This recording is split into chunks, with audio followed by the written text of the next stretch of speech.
Okay, so the question is not from a user, but it is, from the topic itself. So there's been a good news actually for EB1 category based on the January 2024 visa bulletin from the, DOS, which is Department of State.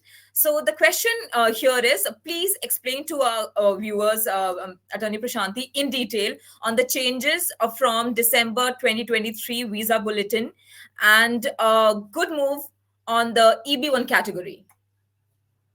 Right. So that's an important topic that we thought we'll cover today. So I'm glad, that question has been asked. There is the talk of the hour is both the H-1B cap has been reached, which is not good news. But the other buzz for today is that EB1 has moved forward, and EB2 and EB3 also have marginally moved forward. And I was at least not expecting forward movement.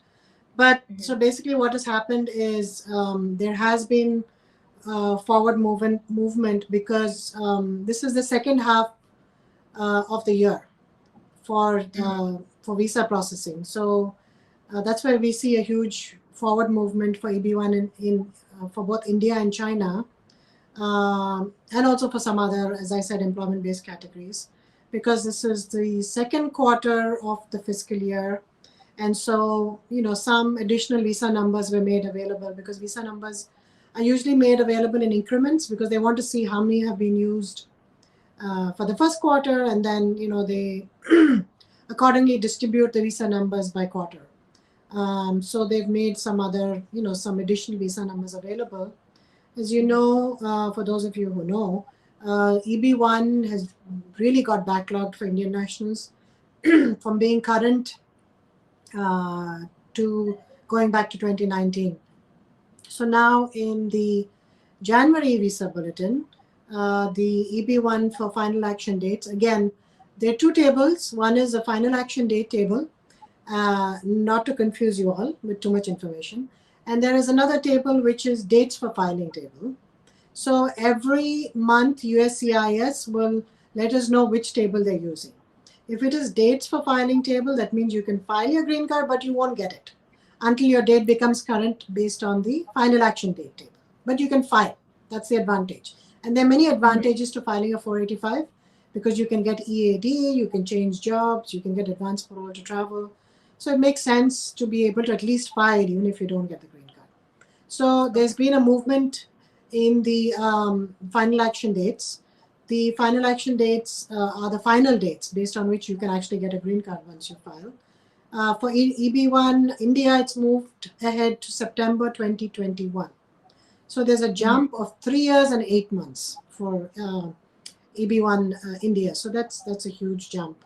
And there are, I know a lot of people in the EB1 category, people who are working in multinational companies, in big companies, they are actually coming directly on EB1, and they're, filing their green cards or coming on an L1 and, accordingly filing their green cards.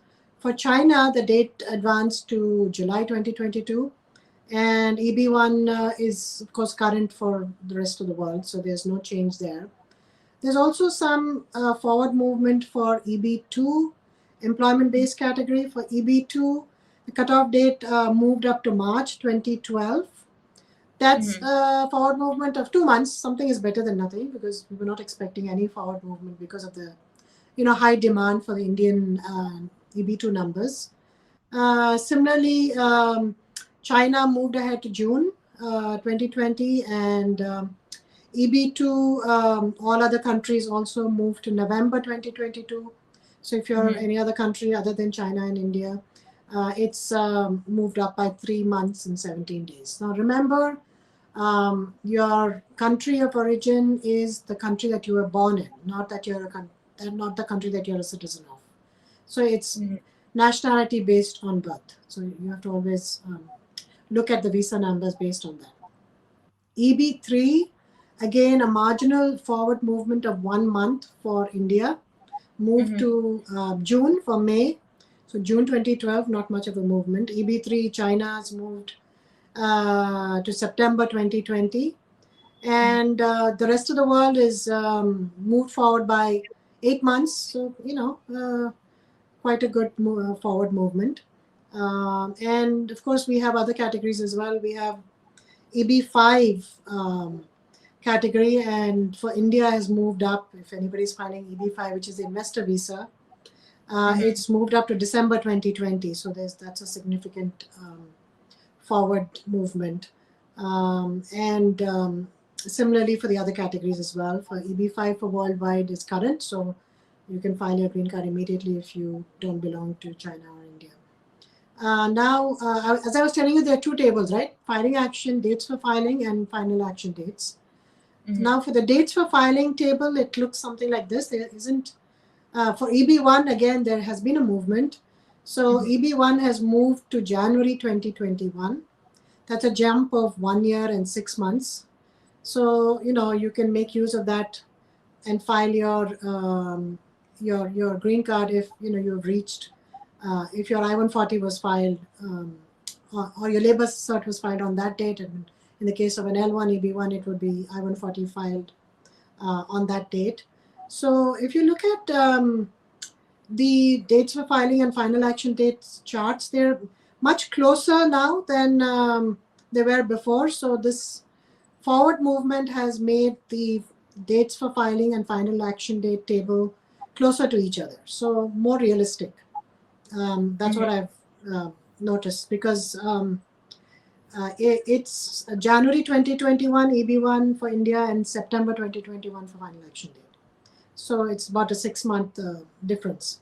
But if you look at the amount that it's moved from the last visa bulletin, it's moved by 1 year and 6 months for India. That's a significant forward movement. For China, it's moved forward by 5 months to July 2023.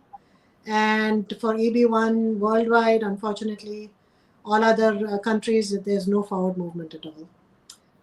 So that's something to keep in mind. EB3, no forward movement for India. It's just stuck where it was. Some forward movement of 10 months for China, and no forward movement for worldwide categories. So it's still at February 2023, which is not bad when you think of India being, 2012. So it's not that bad for the worldwide categories. And then family-based, it's not as exciting, but there's some forward movement for family-based cases. So for F2A, which is basically if you're married to a permanent resident, which is very useful for our Indian nationals, because a lot of permanent residents marry Indian nationals. So for them, anybody who's a US citizen and has married somebody from outside of, somebody from India, basically for them, the dates for India has moved up by 8 months and about 20 days. So there is a good forward movement. The rest, it's just the forward movement is very minimum. F2, F2B, F3, F4, like a few months forward movement. So not much really to talk about for the final action dates. For family-based cases, dates for filing, as I said, there are two tables. There's been no change at all for dates for filing. So effectively, really, no additional people can file for a green card based on dates for filing. So that's in a nutshell what has happened with the visa bulletin. A lot of excitement because there has been forward movement after no forward movement for so many months. Okay, great. Thank you so much for answering this question, Attorney Prashanti. But I'm so sorry for having so many follow-up questions. And also at a point when we have so many questions, from our viewers actually, and also the topic related questions as well. But before I jump into this next question, which I have on my screen, I just would like to ask you one follow-up question. For the ones who have joined us in today's show and who are very new to this topic and who are gaining knowledge about immigration. So if you can please explain to them what is EB1. I'm sure there are EB1, EB2, EB5, but for now, at least, if you can please explain what EB1 is. Yes. So employment-based category, EB1, EB2, EB3 is the most used.